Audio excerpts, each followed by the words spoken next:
నిన్న అసోంకు పోయిన రాహుల్ గాంధీ ఇవాళ రాజస్థాన్, గుజరాత్ల తిరిగారు. వరద ముంపు ప్రాంతాలను పరిశీలించి బాధితులను కలుసుకున్నారు. గుజరాత్లో రాహుల్ రాకను అడ్డుకున్న కొందరు ఆయన కాన్వాయ్ మీద రాళ్లు విసిరారు.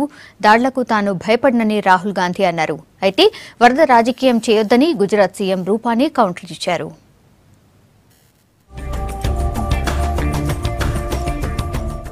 వరద బాధిత రాష్ట్రాలలో రాహుల్ గాంధీ తిరుగుతున్నారు. జనం కష్టాల్ని అడిగి తెలుసుకుంటున్నారు. గుజరాత్లున్న బనస్కాంత జిల్లాకు పోయిన రాహుల్ గాంధీ అక్కడ ముంపు ప్రాంతాల పరిస్థితిని పరిశీలించిండ్రు. పంటలు నష్టపోయిన రైతులతోని మాట్లాడినారు.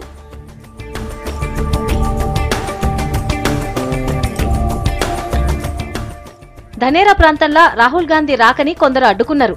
వెనకకు పోవాలంటూ నల్ల జెండాలు చూపెట్టిండ్రు. ఎయిర్పోర్టు పోయే దారిలా రాహుల్ కాన్వాయ్ మీద రాళ్లిస్రిండ్రు. దీంతో రాహుల్ కాన్వాయ్లోని వాహనాల అద్దాలు పగిలిపోయినాయి. అలర్ట్ అయిన ఎస్పీజీ దళాలు, పోలీసులు రాహుల్ గాంధీని సేఫ్ గా హెలికాప్టర్ ఎక్కించారు.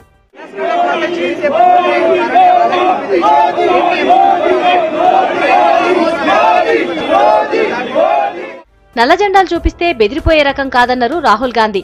ధనేరాల బహిరంగ సభలో మాట్లాడిన ఆయన వరద బాధితులకు కేంద్రంలో రాష్ట్రంలో ఉన్న బీజేపీ సర్కార్ సాయం అందుతలేదని, వాళ్లకు కాంగ్రెస్ అండగా ఉంటదన్నారు.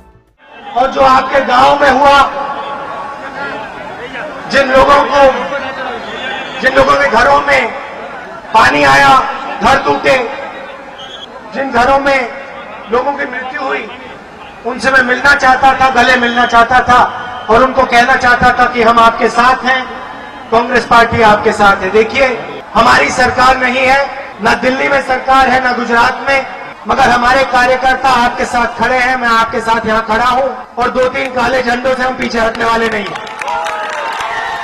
రాహుల్ కాన్వాయ్ మీద రాళ్ల దాడి బీజేపీ చేయించిందని కాంగ్రెస్ లీడర్లు అన్నారు. రాళ్ల దాడి బీజేపీ తీరును తప్పుపడుతూ కాంగ్రెస్ నేతలు ఆందోళనకు దిగారు.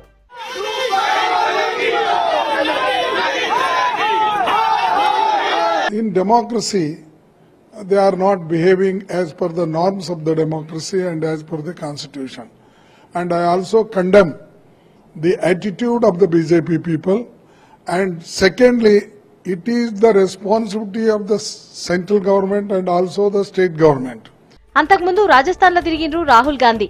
ముంపు బాధితులతోని మాట్లాడిన రాహుల్ వసుంధర రాజే ప్రభుత్వం అవసరమైనంత వరద సహాయం అందిస్తలేరని అన్నారు.